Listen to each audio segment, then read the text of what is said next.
All right. This is another episode of Creative Outcomes. I am your host today, Ryan Watson, partner here at Upsourced, and we are continuing our monthly client highlight series. And today I am joined by a very special guest, David Shultz of Sans Serif. For those of you that are new to our series, this is our opportunity to sit down with agency owners who are having a great degree of success, and we can reflect on their entrepreneurial journey and learn all the things about what it was like to start, what got them into it, what are the challenges they face, how they overcome it, and what does their growth look like on the other side. And so I know that this one is going to be a particularly fun and interesting one. So anyway, with that, David, thank you so much for joining us. How are we doing today? Excellent. Excellent. Thank you for this. Well, why don't we just start with just like a quick tell everybody who you are, what is your role, what's the agency, and then, we'll get into it. Yeah, so I'm David Shultz. I founded Sans Serif back in 2011, and we are a design marketing strategy firm. We've got sort of specialty areas with events and cybersecurity as well. Um, Cool. Awesome. So, what's fun about this podcast, by the way, is that obviously I'm a partner here and David is a client of ours, but I don't get to work and talk with David all day. And in fact, I actually wasn't part of the initial engagement when David came on. So I'm going to ask a bunch of questions that some people on our team know that I don't know. I'm going to learn a lot about David and Sans Serif today too. And starting with, um, so David, tell me what was the founding story of this thing? Like, first of all, are you a creative by nature? Like, what were you doing before you started Sans Serif, and what made you say, an agency would be a thing that I should do? well, I got yes, I trained as a creative, and I got an amazing opportunity to run an office for a Minneapolis-based firm, run a California office. And so I worked in that Minneapolis firm for a little bit, and then they asked me to come out to California, where they had some pre-existing clients. And I loved that job. I felt that I had the relative autonomy of a standalone office, of getting to run a company, but I had none of the risk, because it was somebody else's company, and things went bad. I was probably still going to get a paycheck, and so I thought, this is amazing. I can just ride this out. But it did, I was focused on P&L, and sort of exposed to things that a normal creative director might not be in a larger firm. And it got kind of the wheels turning, and I got curious about whether I could do it for myself, because I was pouring all of my, just all of my energy into this company that somebody else owned. Well, so I mean, I'm interested then, like in that. So you kind of had the training wheels of sorts, right? Like you kind of got to see what it was like, and so what ultimately was the reason you decided to leave the safety net of the paycheck and do it? Was it like, upside motivated, like, hey, I can do this and I can make a lot more money? Or was it, hey, I wonder, this, a personal test? Like, am I capable? Like, what do you think was the motivator? Yeah, I think it was personal test. It was I was looking at, I was in my 40s, mid 40s ish, and was looking at where my career was going to go, and thinking about that there was some appeal to being kind of captain of my own ship, um, and taking a shot at it. I think I was probably very naive at the time, and thought, but I had learned a lot, and really, still to this day, appreciate everything I learned at that firm. But yeah, I thought, let's give it a shot. I need to build a future for myself. I need to build something that I've got some ownership in, and just kind of securing the future in that way. So how'd you do it, right? Like at what point, how did this thing go from, all right, I think I can do this, I'm gonna give myself a test, to like, all right, we're going to hang a shingle. It's open. And I'm always interested to know, because I often talk to prospective agency owners, people who have that exact same, glimmer in their eye that you did when you were in your role. And they're always not quite sure, like chicken and the egg thing, like, how do I actually start? So did you have, existing relationships you felt really confident that you could leverage to get it going? Or were you kind of like out there on your own, just like, I'm going to generate this come hell or high water? Like, how'd you do it? Yeah, I didn't know if I had any clients, but I knew I had some sort of unique expertise, I guess, in that I'd been working a lot in the um, exciting world of semiconductor equipment, and so it I had some knowledge in sort of a narrow market sector that I thought I could apply to not necessarily the clients I'd been working for, but to their competitors or to other people in the space, and that it would translate. I thought I would just, you know, start out on my own and hang out a shingle and go start knocking on doors. I was I had this idea, and then it was sort of I was pushed out of the nest a little bit by the fact that the firm I was at was just about to make three big commitments, and they were going to sign on to an expanded office space and hire a new senior level creative from overseas, and it just was like, boy, I this firm has done so much for me. I don't feel like I can let them make all these commitments and then Assuming you're there and then just bounce. Yeah, I got you. right. So I wanted them to know that I was going to go before they did all that. And so that sort of, I don't know if I honestly, I don't know if I ever would have done it. Otherwise, I would have never felt like nobody ever feels like they're ready to have kids or ready to, so, but this sort of, I'm like, okay, I need to do this just for the sake of the firm that I was leaving. And because I felt a lot of responsibility there. And that got it going. And I did talk to attorneys about I didn't want to get into trouble, and so I think I looked at that. So there was some groundwork, but mostly it was like, all right, let's jump out and do it. Got it. Which, I mean, I'd say, I don't know, 50-50. I hear, obviously the dream is like, I have line of sight to my first $1 million or something like that. I got my top three relationships, but it's not always that simple. So it's nice for people who don't have that to hear, okay, it can still be done. Um, but I guess without your first, without line of sight to your first $1 million, I suspect the early months, years were not always sunshine and rainbows. Like, so how did it? What was like month 3 like, or month 5 like? Like, once you're out there, how's it going?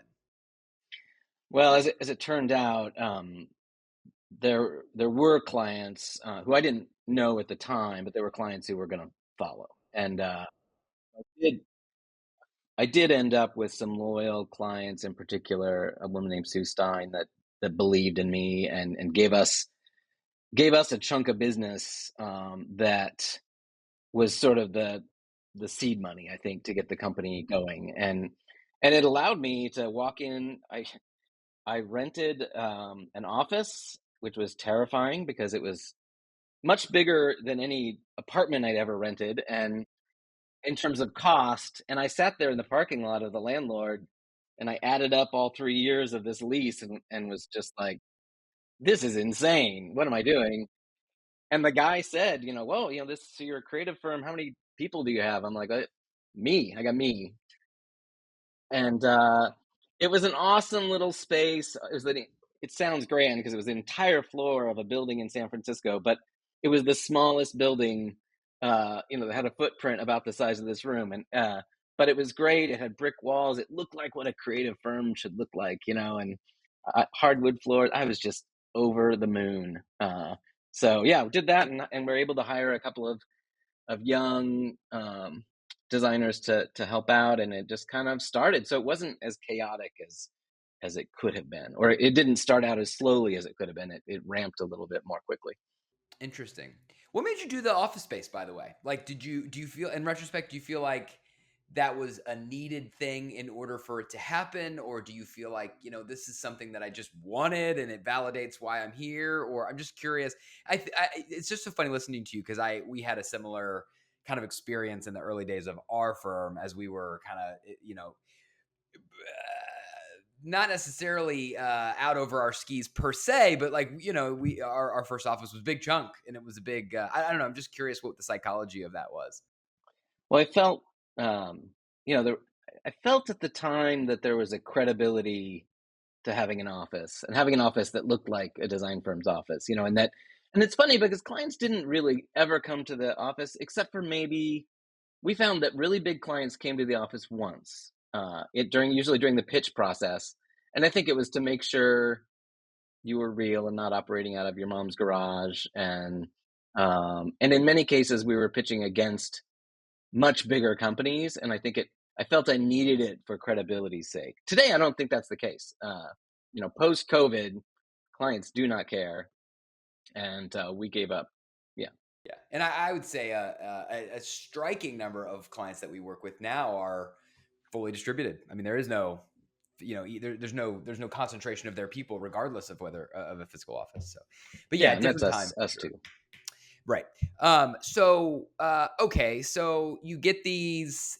So unbeknownst to you, you take this leap of faith without having kind of a roster of clients, but it turns out some of them follow you anyway, and that really gets you probably a shot to the arm. And so, is that the story? Like you got the shot to the arm, and then your agency has just been up and to the right ever since, and always profitable every month. Is that how that went, or what did or not? And what did grow? What did the next year and a half look like?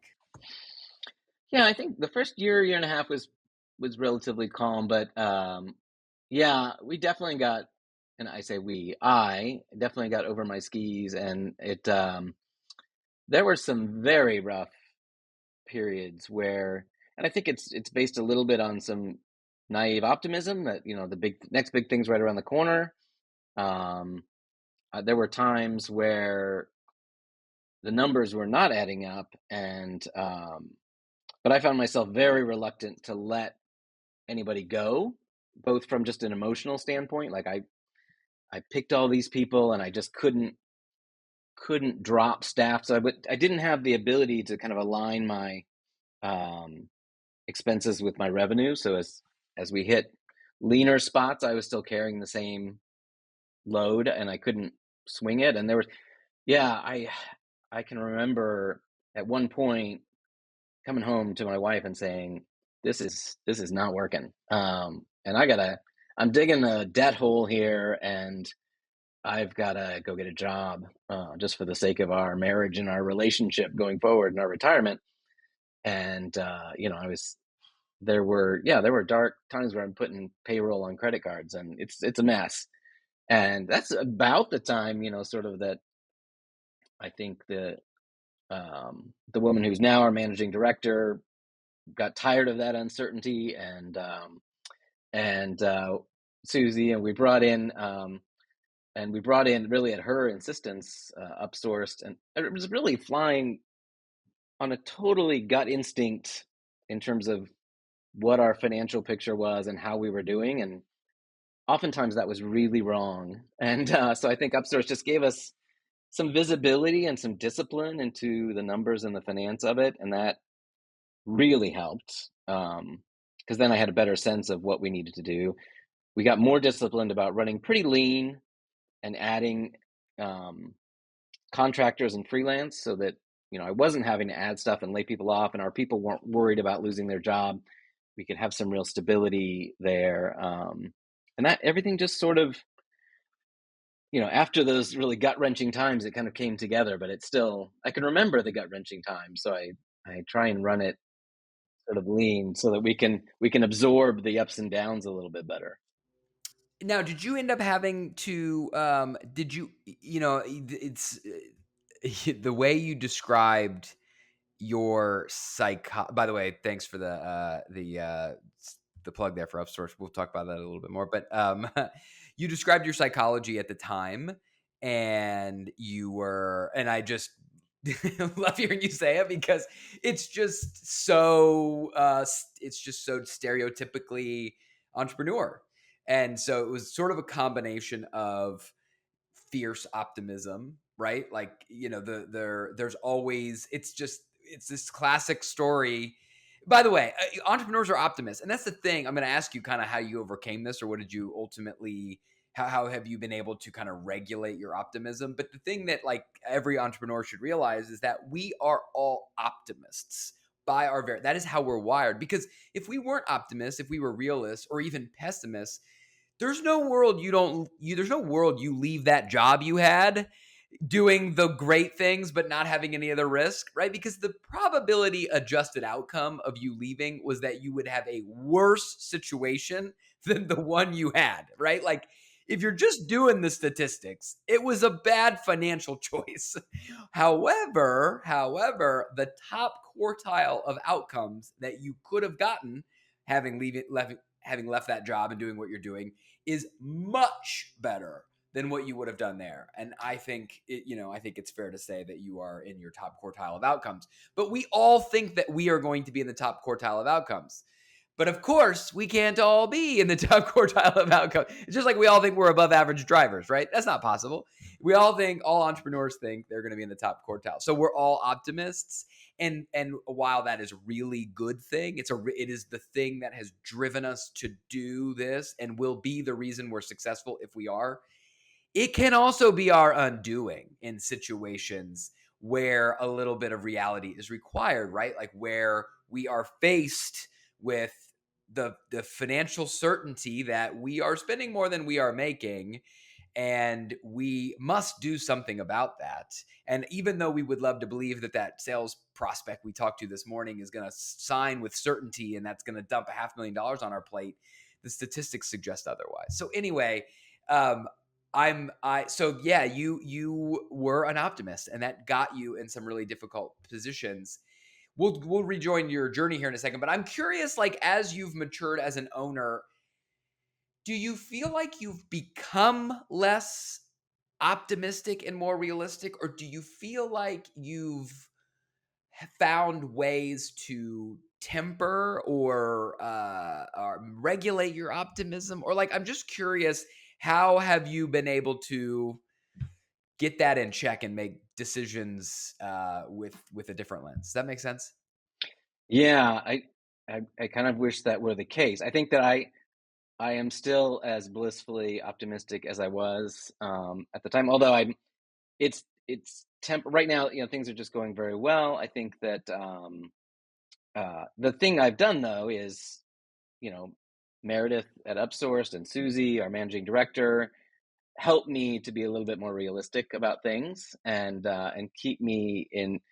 help keep some of my worst instincts in check. Um, and so that's helpful to have voices that are looking at things from different perspectives and keeping my feet on the ground.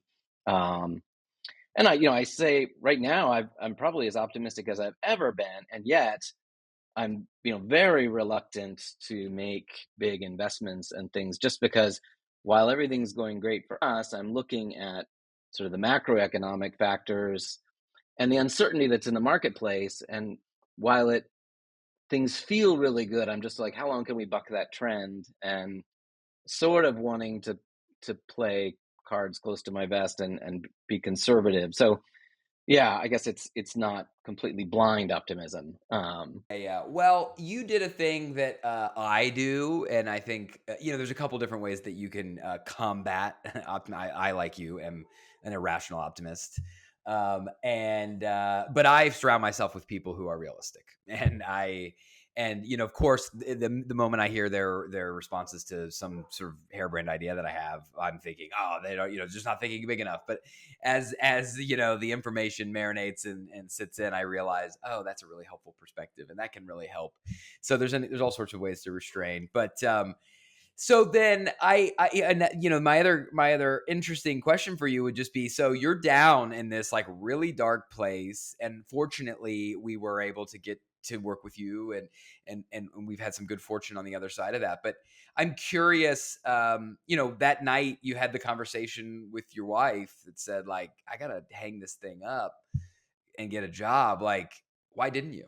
What prevented you from doing that? Well, I was going to, and actually, Annabelle, my wife, wouldn't let me. She's like, no.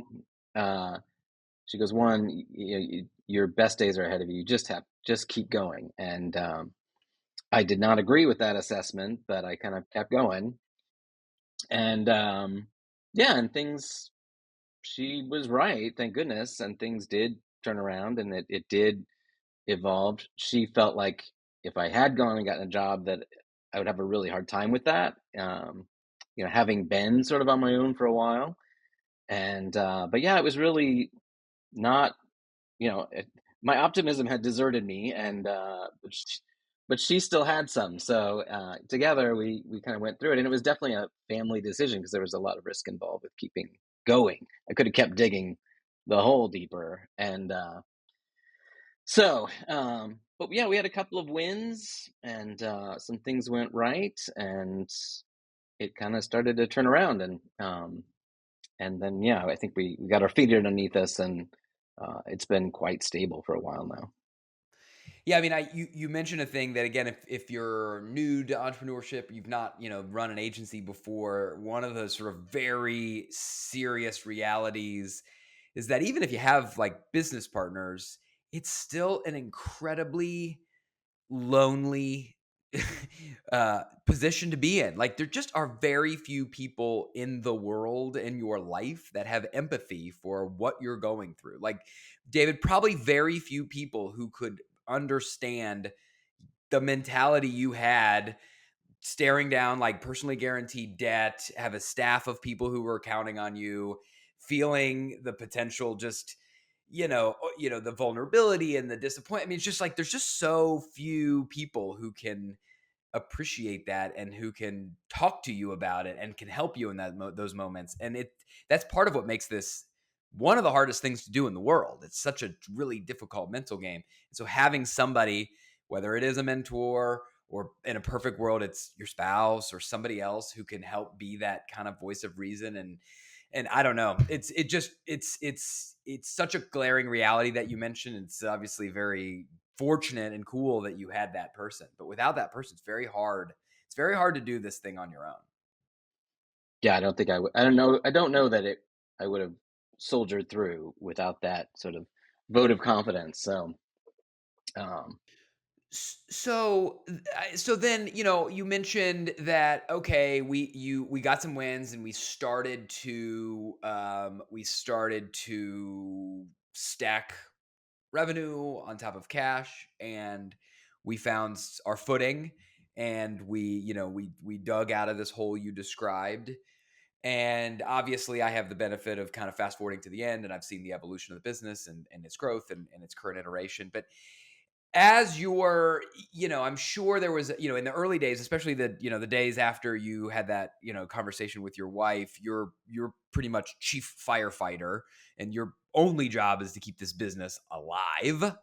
And you're probably wearing the vast majority of the hats and certainly all of the anxiety and stress. But as the business has found success, I bet your role has evolved. I'm curious to know, like, in what ways did your role in the agency change? yeah, I think in large part, um, we and maybe more the team defined what I was bad at, and and it wasn't so much that I had this burst of wisdom and said, "Hey, I'm bad at this. Somebody else do it." It was more other people going, "You're bad at this. We're going to take it away from you, and you focus on what you're good at." And so I tended to overpromise, underestimate.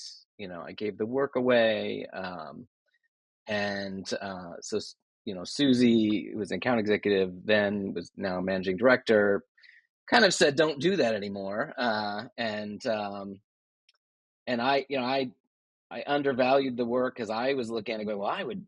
That just seems like so much money for this. I would. They'll never pay that." And I think, and then we also got a better handle on the financials with your help, and so got better visibility into the business, and that sort of evolved. And so I was able to focus more on the things that I am good at, and the sales aspect of it, and the creative direction, and other people started to step in and play a bigger role in terms of managing the firm, managing the financials, and having more of a plan. And that's been great. I think it's been really other people filling in the gaps in my own skill set.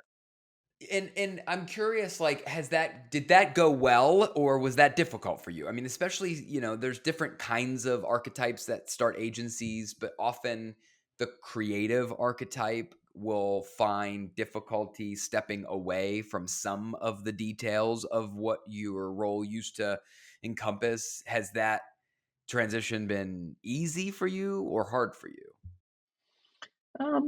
A little bit of both. I think I certainly earlier on had a harder time letting go, and then I saw it worked and that other people did have skill sets and started to go, hey, this is pretty great. I didn't actually enjoy that thing I wasn't any good at. And so I think it's gotten easier just because I've seen it work. I think in the beginning, certainly I had this, I think it's a naive entrepreneur uh, idea that, I could fix anything and I just need to jump in and put more time in. And um, but yeah, I find, I still love the work. I enjoy getting my hands dirty and having brainstorm sessions, but there's a lot of people on the team that do a lot of things better than I do. And now I think I've gotten enough perspective that I can really enjoy being a cheerleader and revel in their success and think, it doesn't take away from me or it's just kind of great for everybody involved. So it's fun. Well, I mean, and that is the evolved perspective, you know what I mean? But and I love hearing you say that. I can just tell you that I myself have kind of gotten there, but I don't, it sounds like I probably struggled to a greater degree than you did. I think one of the things that is also tricky though is, especially when you're a business owner, so much of your identity is wrapped up in the business and also your role in the business. And so you start to find success or confidence or worth in your ability to, like you said, jump in the mix and solve the problems and get your hands dirty. And when you step away and you realize, oh, actually, this business doesn't need me to do that. The good news is like, well, isn't that what we're here for in the first place? Isn't that the whole point? But there is a small part of your ego that has to reconcile with that and has to realize that you got to find worth in different things, and quite frankly, there's probably a greater degree of virtue in your ability to enable others to be good firefighters and solve problems than do it yourself. But also, it's tough. You got to redefine what success looks like and feels like and who you are, and it's a champagne problem, but it is a challenging. It's a challenge. Well, I probably look at it and go, oh, I figured all of this out. The team might tell a different story in terms of my ability to let go of things. Some things might have been pried out of my cold dead hand, but yeah, I think it's been fun to see them succeed and grow, um, and I think when I was really young, I was just psychotic about wanting. I wanted recognition, wanted to win the awards, and wanted to get in Graphice and CA and all those things, and I loved that. And I think as the firm grew, I got less focused on that from a personal standpoint, and I just really liked sort of the way it worked for this whole group of people. Yeah. Yeah, I like you would love to say that I figured it out for folks, and unfortunately, more of my people are probably going to watch this podcast than your people, and so they would call me on it very quickly. They figured it out, and anyway. I'm just happy to be along for the ride. Well, let me shift the conversation a little bit more toward um, the thinking about where I mean, look, agencies are a journey, and I in no way is the Sans Serif story concluded, but it is certainly in a really positive chapter. I think I'm not giving away too much by saying that. And so I think regardless of what the next act looks like, there's a lot to be proud of, from what has been created to date. So I'd be interested to know, first of all, just in general, not necessarily just building the business, but even your positioning in the market, in the world. What do you think is the what do you think is the secret to your success? Like, why do you think, what is special about Sans Serif that you think has caused it to has propelled it to where it is today? Why do you think it's worked? We spend a lot of time trying to pin that down and wish that we had a clearer sense of it. But I think we talk to clients and try and glean why they stay, why they choose us. We've had a couple of clients that have been with us for over a decade. It's clients really tend to stick around, and I think it is, and this this is sort of true for anybody that was starting out. It's if you just really treat clients well, we really try and learn their business, really try and understand it. We ask a million questions and are sort of students of the game. And then when a client chooses you, it's really them putting their job on the line to one degree. I had a client tell me once, like, this is a bet your badge moment because you guys are the smallest company or the most expensive of the options we're looking at, and I'm choosing you. And if I'm wrong, this is bad for me. And it's the old nobody gets fired for hiring IBM, right? We were always the smaller company. Sometimes we've been up against 1,000-person firms, and so I think we look at those clients and appreciate the faith they have in us and try and pay that back in service and in not nickeling and diming them. I mean, we want to, and we tend to work with clients who want us to be successful in the big run, but in the large picture. But um, so we have pioneered really robust quality control and project management that we've sort of dubbed it sleep well project management, so that clients who have jobs with us don't worry that it's going to be off target or it's going to be way over budget. There's going to be some surprise or something's going to fall through the cracks. And honestly, that makes me sleep better too, because that was never my strength, was really tracking all those details and making sure everything was perfect.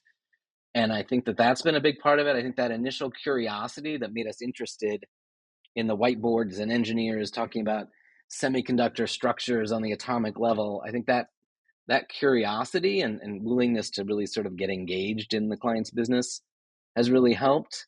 And I think we just try and work, without too much ego and in a way that makes our clients successful, makes them look good, and they stick around. So it's been great that we don't have to go get new clients every year.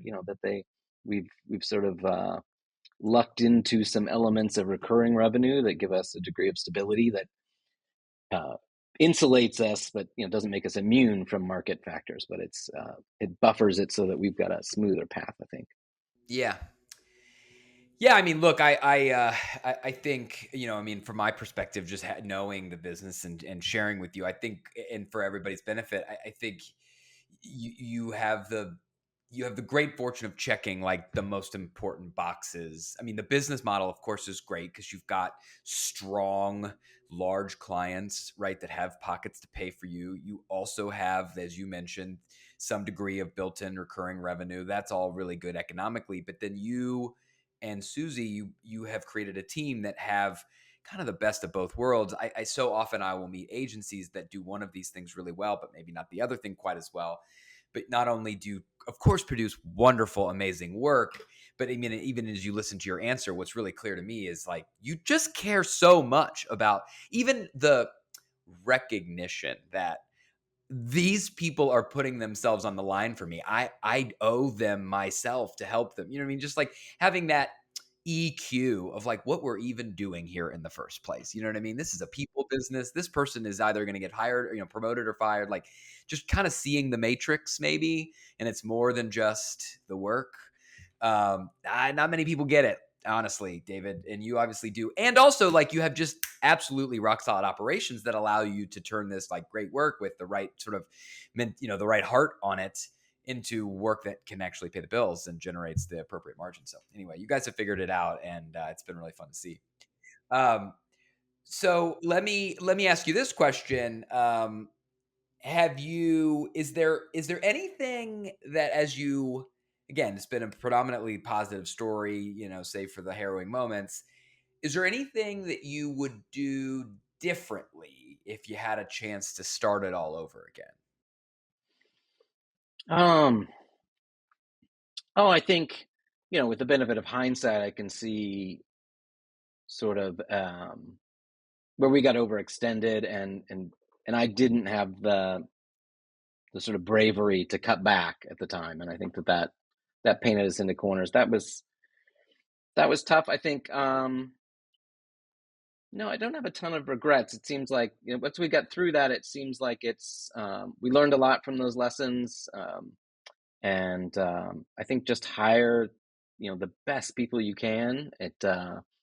And yeah, I try and look at portfolios and look for stuff that I wish I'd done, and I look for people that I I would want to work with. And I think that's been a big, the team has really made it work. And I think it's evolved and grown, and it's just a really amazing group of people. So, Let me ask you two more sort of forward-looking questions. One question is, and you and I talked a little bit before, and this is actually a new one, so I didn't prep you for this question at all. But this now I know I'll get your real opinion on this. So I'm curious, just like in the age of AI, and you've been in this industry for a long time, like the creative services industry for a long time. Like, I'm curious, what's your take on like the current landscape and the current trajectory? And look, everybody has their own opinion about where does this market go in 5 to 10 years?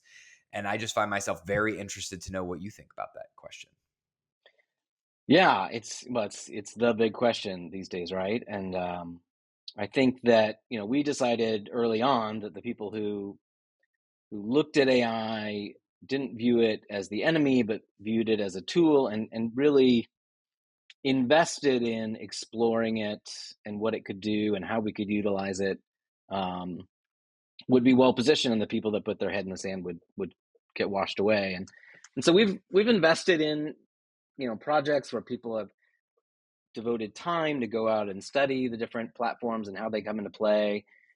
I think a lot of our clients, I'm not necessarily the sky is falling in terms of, oh, we're going to get washed away by this industry. I think a lot of our clients still are going to want guidance on, and they're not going to want to sit down and do this themselves. And a lot of, uh, they're going to want somebody to help guide them that's going to have the brand and the marketing strategy and the sort of bigger picture components to looking at it. So I think we just look at all the various applications as new tools for us. We use them a lot in concepting, experimenting with how it can work in strategy and scheduling and components like that. I think um, it's they're incredibly powerful tools, and I see a lot of sort of terrible stuff being done. And I got some thing that somebody on the team had written and clearly in ChatGPT, and I'm like, I've never heard you use the word moreover in my life, and I'm gonna call you on this. And so I think you've got to train it to speak in your voice, and you can do that. And I think that there's a lot of smart ways to do it, but it is definitely an inflection point that is, I think, going to filter out a lot of maybe lower end work, that and smaller companies will use it a lot more. Bigger companies want to be able to copyright the work they're doing. Um, and so there's some things that will tap the brakes a little bit on adoption in the Fortune 500 sphere. And so we've got some clients that think everything should be done with AI and it should all take 5 minutes and cost $5. And we've got some clients who completely forbid us in the MSA from using AI. And And I had a assumption that we're gonna see pendulums go back and forth pretty wildly until we settle out into some kind of equilibrium. That does not. That's funny. That's the first I've heard that, but that does not surprise me at all. yeah, one side is definitely too optimistic, and the other side is definitely too, just scared. That's if they're just bland. And so somewhere it's going to settle somewhere in the middle, and we think it'll make us more efficient, and not that we'll then slough off staff, but it should allow us to take on more work, do better work, work more efficiently, and but it's an investment. Your point about like the small business and those sorts of folks, like it's not. I mean, it's obviously very different than the SaaS transition and just software in general, but it's not. It's not fundamentally all that different, right? Like if you're doing work that's homogenous, high volume, similar, whatever, if you were doing that manually before, software came in and SaaS specifically came in and made that a lot more efficient. It actually gave tools to people to do some of that work themselves. I think the AI evolution will work somewhat similarly, obviously with more power. But the world of, I think about Mark Zuckerberg coming out and saying, "Well, we want people to come." If you're in a media agency context, for instance, well, we want the brand, the advertiser, to come in directly to our platform and be able to tell us, "I want to run a campaign," and we create the creative and we set up the actual buying, and it's all on autopilot. And I think that's a beautiful solution for a certain sort of spectrum of client. just like the ads manager itself is. But large clients hire agencies and aren't using the ad manager and are likely not to use that either. So look, on the spectrum of clients, it is certainly going to empower maybe the bottom half to do some work directly that they wouldn't otherwise be able to. But the enterprise, of course, it's its own animal, and like you said, people don't want to do the work themselves. But they're also going to expect efficiency where it's possible. So Yes, and they're going to expect us to be experts, so we need to be there ahead of them. well, then let me, in conclusion, I'd be, especially given this would be I believe this is a wild time to just be alive. This is a wild time to do anything, whether it's run an agency or start an agency. But let's say I decided to start an agency now in this very strange time. First of all, would you recommend somebody starting an agency in 2025? And if so, what would you tell them to do? What would be one piece of advice you would give them? Well, I think I always tried to buck this common business philosophy when I was starting out, that people said, find the one thing that you can be the best at and do that, really well. And I hated that advice. I'm completely a magpie. I love doing all kinds of different stuff. And I'm like, I don't want to give up doing this fun thing over there to just do this one narrow thing. Um, and that, it served us pretty well for a while. But we've started doing these bespoke sort of cybersecurity campaigns for companies, large scale enterprise companies, and it has been incredibly eye opening to me how much that is a magic key to open doors. I think if we approached mega company, X as a generalist design firm, we would never get in the door because there's a million other design firms, and our work may or may not be better. We may or may not have better service, but they've got cheaper options washing up on them like waves on a beach. And even if we went in and said we're an event specialist firm, which that's where a lot of our recurring revenue comes from, still a ton of other firms out there doing that. This cybersecurity space is kind of a blue ocean. And we find that suddenly we're getting meetings with companies that is just kind of, I can't believe this is happening.